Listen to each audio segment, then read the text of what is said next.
অনুদান দিয়ে আজ পর্যন্ত লাভটা কী হচ্ছে আমার? বরঞ্চ হল বন্ধ হয়েছে। 16-17 বছর কিন্তু আমি একমাত্র ব্যক্তি যে আমি ইন্ডাস্ট্রির সবসময় উচিত কথা বলে গেছি।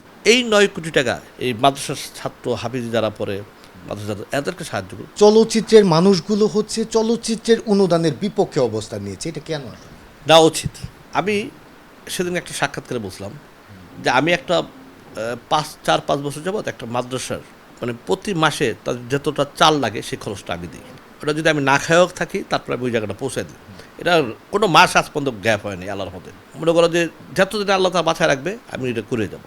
এবং অনেক মাদ্রাসা আছে যাদের স্বাদ নাই, ভালো জায়নামাজ তো একটা নামাজ পড়তে পারে না, একবেলা খেতে পারে না, বাংলা টিনের ঘর দেশ গ্রামে অচল, মাদ্রাসা ছাত্ররা পড়তে পারে না। এই 9 কোটি টাকা এদেরকে সাহায্য করুন। এই মাদ্রাসার ছাত্র হাফিজ যারা পড়ে মাদ্রাসা এদেরকে সাহায্য করুন। চলচ্চিত্র কেন দিতে হবে? ওরা কি চলচ্চিত্র এটা হয়? এটা ওরা তো কী করবে? ওরা তো সিনেমা মানে আমরা বুঝি না, আমরা সিনেমাকে আমরা এনজয় করি, আমরা আনন্দ করি, ফুর্তি করি, এই নাচানাচি করি, আমরা হয় না আমাদের কত ফায়দা নেই। কিন্তু এই টাকাটা তো নিজের পকেট থেকে প্রডিউসাররা করে, সব কিছু করে। কিন্তু এই যে গভর্নমেন্টের টাকা, এই টাকাটা একটা রিস্কালার টাকা, একটা শ্রমিকের টাকা, একটা তোমার টাকা, আমার টাকা। এই টাকাটা দিয়ে যে অনুদান ছবি করুক, সেটা এফডিসিতে হোক, এফডিসির বাইরে হোক, এটা টোটালি আমি চাই না। এই টাকাটা দিয়ে মাদ্রাসা, মসজিদ, মাদ্রাসা, মন্দির, গির্জা ওইখানে কোনো আপত্তি নেই। অনুদান দিয়ে আজ পর্যন্ত লাভটা কী হচ্ছে আমার? বরঞ্চ হল বন্ধ হয়েছে। হল মালিকটা নিতে চায় না সিনেমা। অনেকে বিয়ে করছে। গত 16 বছর আমি দেখছি প্রুফ দিতে পারবো আমি, বিয়ে করা, গাড়ি কিনা, ঠিক আছে, সাহায্য নেওয়া, হার্টের চিকিৎসা সাহায্য নেওয়া, সব কিছু নেওয়া, গাড়ি কিনে সেই প্রুফ আমার কাছে আছে। তোমরা জানো আমি কিন্তু কম সাফার হইনি।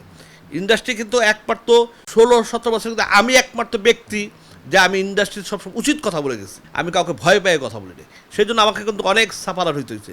অনেক সংস্থা আমাকে ডেকেও নিয়ে গেছে। আমি কখনো কোনোদিন মুখ খুলিনি, কারণ আমি মুখ খুলতে চাই না। আর আমি যদি মুখ খুললি ইন্ডাস্ট্রি আমি যে কতটা সাফার হয়েছি তার প্রত্যেকটা জায়গায় প্রুফ আছে, প্রত্যেকটা জায়গায় প্রুফ আছে। কিন্তু আমি এগুলো বলবো না। এই অনুদানের টাকায় যদি আসলে সিনেমা হল নির্মাণ করা হয় তাহলে চলচ্চিত্র বেঁচে যাবে বা সেন্ট্রাল সার্ভার। সিনেমা হল যদি দেয়ও, আমি মনে করি 2 বছর, 4 বছর, 5 বছর সেই টাকাটা আমার রিটার্ন নেওয়া উচিত। এই যে অনুদানে যে 9 কোটি টাকা দিছে, এটা রিটার্ন নেই। তাহলে তুমি দেখবা অনুদানের ছবি কেউ চাবেই না। তোমাকে চ্যালেঞ্জ করে বললাম আমি। এই যখনই বলবে ঠিক আছে আপনাকে আমি 1 বছরের জন্য 70 লক্ষ টাকা দিছি, 1 বছর পর আপনি আমাকে 70 লক্ষ টাকা ব্যাক দিবেন, তোমাকে আমি চ্যালেঞ্জ করে বলতে পারি। এখন যদি 500 স্ক্রিপ্ট থাকে তখন পাইবা তুমি 50টা স্ক্রিপ্ট। একটা অভিযোগ করতেছিল, সে বলতেছিল যে আসলে একটা ছবি যখন অনুদান পায় না তখন সবচেয়ে বেশি সাফারার হয় একজন স্ক্রিপ্ট রাইটার, কারণ তার অনেক কষ্ট করে স্ক্রিপ্টটা লিখতে হয়, না পাইলে আর এইটা সে 4 আনা পয়সা পায় না। ওটা আবার ভুল বলছে সে। অবশ্যই সে টাকা পেয়ে কলম না ধরে। ও তো দয়াল স্ক্রিপ্ট রাইটার বাংলাদেশে নাকি, সেই টাকাটা পেয়ে তারপরে স্ক্রিপ্টটা লিখতে বসে, সেটা মিথ্যা বলছে।